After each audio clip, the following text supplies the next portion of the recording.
किराएदार बेटा। उठ जा नालायक, सुबह के 8 बजने को है। तुझे एग्जाम नहीं देना क्या? थोड़ी देर और सोने दीजिए ना पापा। तू उठता या फिर मैं तेरे ऊपर पानी फेंकूं? रोज गधों की तरह सोता रहता है, पेपर की कोई टेंशन ही नहीं है। और एक हमारा समय था जब हम पेपर में फेल होने के डर से रात भर पढ़ा करते थे, सो ही नहीं पाते थे। तो क्या अब आप उसका बदला मुझसे लेंगे? मैं 15 मिनट बाद उठ जाऊंगा, आप प्लीज जाइए, मुझे डिस्टर्ब मत कीजिए। इतना कहकर रौनक रजाई ढककर फिर से सो जाता है। तू ऐसा नहीं मानेगा, रुक मैं अभी पानी लेकर आता हूँ। बस फिर क्या था, इतना कहकर वो भागते हुए बाथरूम में जाते हैं और पानी की एक बड़ी सी बाल्टी लाकर रौनक के ऊपर फेंक देते हैं। पानी पड़ते ही रौनक झट से उठ जाता है। ये आपने क्या किया पापा? अब तू उठेगा नहीं तो यही करना पड़ेगा ना। वैसे थैंक्स डैड, आपके कारण ना अब मुझे नहाने की भी जरूरत नहीं पड़ेगी। चलिए अब आप माँ से बोलकर मेरे कपड़े निकलवा दीजिए, तब तक मैं ब्रश कर लेता हूँ। वैसे कल ना आप एक काम और करना, नहलाने के साथ साथ मुझे ब्रश भी करवा देना। ये ब्रश करने में ना मुझे बहुत आलस आता है। रौनक की बातों से अरविंद का मुंह खुला का खुला रह जाता है। वो अपनी पत्नी कमला के पास जाता है और रौनक की हरकतों के बारे में बताता है, जिसे सुन उसकी पत्नी हंसने लगती है। तुम अपने बेटे को समझाने के बजाय हंस रही हो। रौनक बच्चा है, धीरे धीरे सुधर जाएगा, अब क्यों उसके पीछे पड़े रहते हो? अभी नहीं सुधरेगा तो कब सुधरेगा? 10वीं क्लास में है रौनक, वो अब कोई बच्चा नहीं रहा। अरविंद की इतना बोलते ही वहाँ रौनक भी आ जाता है। क्या डैड, मैंने आपको एक काम दिया था, वो भी नहीं हुआ आपसे। अरे क्या हुआ बेटा? माँ, मैंने डैड से बोला था कि वो आपको बोलकर मेरे स्कूल की यूनिफॉर्म निकाल दे, लेकिन मेरे पीछे पड़ने के अलावा इनसे एक काम ढंग से नहीं होता।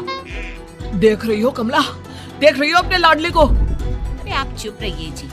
चलो बेटा, मैं तुम्हें कपड़े निकाल कर दे देती हूँ बस। ऐसे ही साल पर साल बीतते जाते हैं, लेकिन रौनक के रवैये में कोई बदलाव नहीं आता। वो पहले से भी ज्यादा आलसी और पूरी तरह अपने माता पिता पर निर्भर हो जाता है। 2 साल बाद पता नहीं कहाँ गायब रहता है पूरे दिन, अब तक तो आ जाना चाहिए था।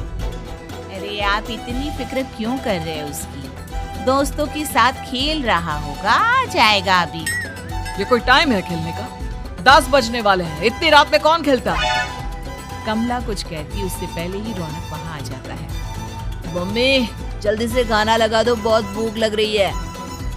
तुम्हें तब तक खाना नहीं मिलेगा जब तक तुम बता नहीं देते कि इतनी रात गए कहाँ से आ रहे हो। ओह प्लीज डैड, अब आप एसी पे प्रद्युमन बनकर मेरे सर पर बंदूक लेकर मत बैठ जाना।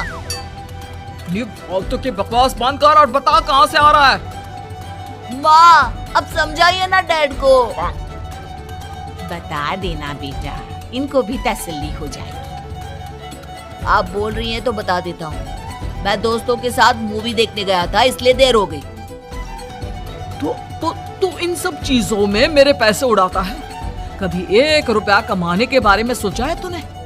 जब देखो हवा की तरह पैसे उड़ाता रहता है। माँ अब आप इन्हें चुप करा दीजिए, वरना ना मुझे गुस्सा आ जाएगा। अच्छा क्या कर लेगा? बता ना क्या कर लेगा तू? वैसे बात तो ठीक ही है, मैं कर ही क्या सकता हूँ। पैसे तो फिर भी मैं आपसे ही मांगूंगा ना।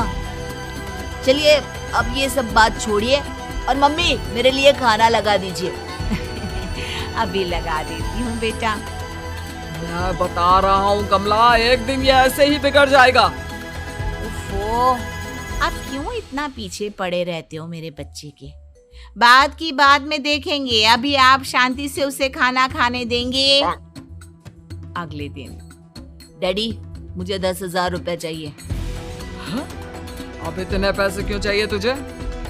डैड आप बिना सवाल किए कभी पैसे नहीं दे सकते क्या? जब तक तू बताएगा नहीं तुझे पैसे भी नहीं मिलेंगे। अरे अब आप अपने बेटे को पैसे भी नहीं दे सकते? नालायक, तेरी उम्र के लोग नौकरी करते हैं और एक तू है जो नौकरी करने का नाम ही नहीं लेता।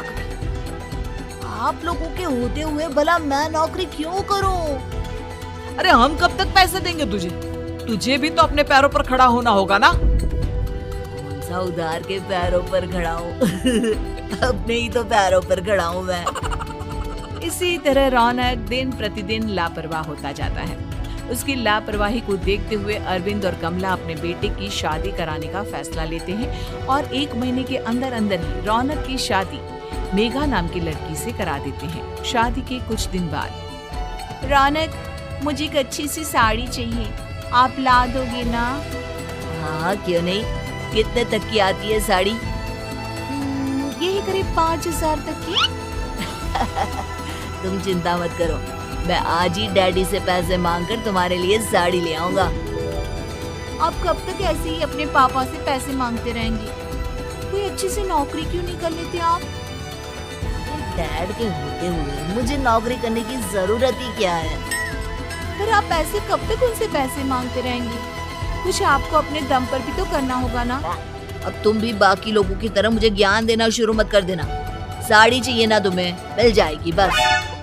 इतना कहकर रौनक अपने पिता से पैसे मांगने चला जाता है। डैडी मुझे 5,000 रुपया चाहिए। अब 5,000 क्यों चाहिए तुझे? वो मेघा को साड़ी चाहिए थी। अरविंद आगे बिना कुछ कहे चुपचाप उसे पैसे निकाल कर दे देता है। कुछ दिन बाद, तुम्हें नहीं लगता कमला, रौनक हम पर पहले से भी ज्यादा डिपेंड हो गया है? मुझे तो अब उसके भविष्य की चिंता होने लगी है। कल को हमें कुछ हो गया तो वो क्या करेगा? काश तुमने पहले ये सोच लिया होता तो आज हमारा बेटा इतना लापरवाह नहीं होता। तब मुझे कहाँ पता था कि मेरा लाड प्यार उसे इतना बिगाड़ देगा कि वो इस हद तक लापरवाह बन जाएगा। कोई बात नहीं, अभी भी देर नहीं हुई। मुझे पता है उसे कैसे सुधारा जा सकता है। कैसे? अरविंद कुछ कहता उससे पहले रौनक वहाँ आ जाता है और पैसों के लिए हाथ फैलाने लगता है। डैड, मैं और मेघा बाहर घूमने जाना चाहते हैं। अरे वाह, ये आज सूरज कहाँ से निकला है? Dad please. अच्छा चलो अब मुद्दे की बात करो। मुझे अब 25,000 चाहिए। अब तुम्हें 1 रुपया भी नहीं मिलेगा। अगर तुम्हें पैसों की इतनी ही जरूरत है तो कोई ढंग की नौकरी कर लो। मम्मी आप कुछ कहिए ना डैड को। बेटा वो गलत क्या बोल रहे हैं? ये सब हम तेरे भले के लिए ही तो कर रहे हैं। मम्मा मैंने बताया ना आपको, मुझे नहीं करनी कोई जॉब वॉब। तो ठीक है, निकल जाओ हमारे घर से। तुम्हारे जैसे लोगों के लिए मैंने ये घर खड़ा नहीं किया है। जितना ये घर आपका है ना उतना ही मेरा भी है। मैं कहीं नहीं जाने वाला। जाना तो पड़ेगा ही तुझे, क्योंकि अब मैं तेरा कोई भी खर्चा नहीं उठाने वाला। ठीक है, मत उठाइए मेरा खर्चा, मैं अपने दम पर भी जी सकता हूँ। तो बेशर्मों की तरह अब तक यहाँ क्यों खड़ा है? अपना सामान ले और निकल जाए यहाँ से। रौनक पैर पटकते हुए वहाँ से चला जाता है। घर से निकालना जरूरी है क्या उसे? बिना पैसों के कौन रखेगा उसे किराए पर? अगर उसका भविष्य सुधारना है तो हमें अपने दिल पर पत्थर रखकर ये कदम उठाना ही होगा। दोनों बात कर रहे होते हैं कि रौनक अपनी पत्नी के साथ एक बड़ा सा बैग लेकर घर से निकल जाता है, लेकिन घर से बाहर उसे कोई भी मुफ्त में अपने घर किराए पर नहीं रखता। अंत में थक हार कर वो फिर से अपने घर चला जाता है। क्या हुआ? थोड़ी देर पहले तो दहाड़ते हुए घर से निकला था, अब क्या हुआ? नहीं रखा ना किसी ने तुझे किराए पर? डैड प्लीज, मैं कुछ दिनों में कोई अच्छी सी नौकरी शुरू कर दूंगा। आप तब तक तो हमें रख लीजिए प्लीज। सुबह से रात हो चुकी है लेकिन कोई हमें रखने को राजी नहीं है। अब आप ही बताइए, इतनी रात को मैं मेघा को लेकर कहाँ जाऊंगा? ठीक है ठीक है, बहू की वजह से मैं तुझे घर पर रख रहा हूँ, लेकिन तू इस घर में एक बेटे की नहीं बल्कि एक किराएदार की हैसियत से रहेगा। 3 महीने है तेरे पास। इन 3 महीनों के अंदर अंदर मुझे तेरी पहली तनख्वाह हाथ में चाहिए, समझ गया? पक्का डैड, इन 3 महीनों के अंदर अंदर तो कोई बढ़िया सी नौकरी ढूंढ ही लूंगा मैं।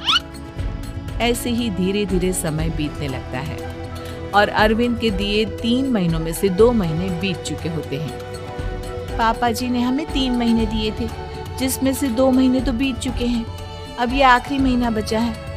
अरे तुम चिंता मत करो, आज मेरा ना 2 जगह इंटरव्यू है, दोनों में से कहीं ना कहीं तो जॉब लग ही जाएगी। अच्छा, ऑल द बेस्ट।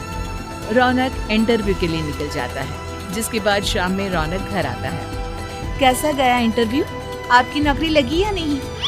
अरे पहले सांस तो ले लेने दो अच्छे से। बताइए ना, मुझसे तो जरा भी इंतजार नहीं हो रहा है। वो दरअसल बात यह है कि मेरी नौकरी तो लग चुकी है, लेकिन पैसे बहुत कम है। कितने पैसे हैं? 15,000। इतने में अरविंद और कमला मिठाई का डिब्बा लेकर आ जाते हैं। बधाई हो बेटा। हम जानते थे तेरी जॉब जरूर लगेगी। लेकिन मेरी सैलरी बहुत कम है मम्मा। कम है तो क्या हुआ, धीरे धीरे बढ़ जाएगी। हाँ बेटा, हम तो बस चाहते थे कि तू अपने पैरों पर खड़ा हो जाए। मतलब अब आप मुझे घर से नहीं निकालेंगे? नहीं, ये सब हमने तुझे जिम्मेदार इंसान बनाने के लिए किया था। Thank you mummy papa. अगर आप दोनों ऐसा नहीं करते तो मुझे कभी अपनी जिम्मेदारियों का एहसास तक नहीं होता। आज आपने मुझे सिखा दिया कि इंसान का अपने पैरों पर खड़ा होना भी जरूरी होता है। इतना कहकर रौनक झट से अपने माता पिता के गले लग जाता है और अपनी कमाई की पहली तनख्वाह वो अपने माता पिता के हाथ में सौंपता है। इस तरह रौनक एक गैर जिम्मेदार व्यक्ति से एक जिम्मेदार व्यक्ति बन जाता है।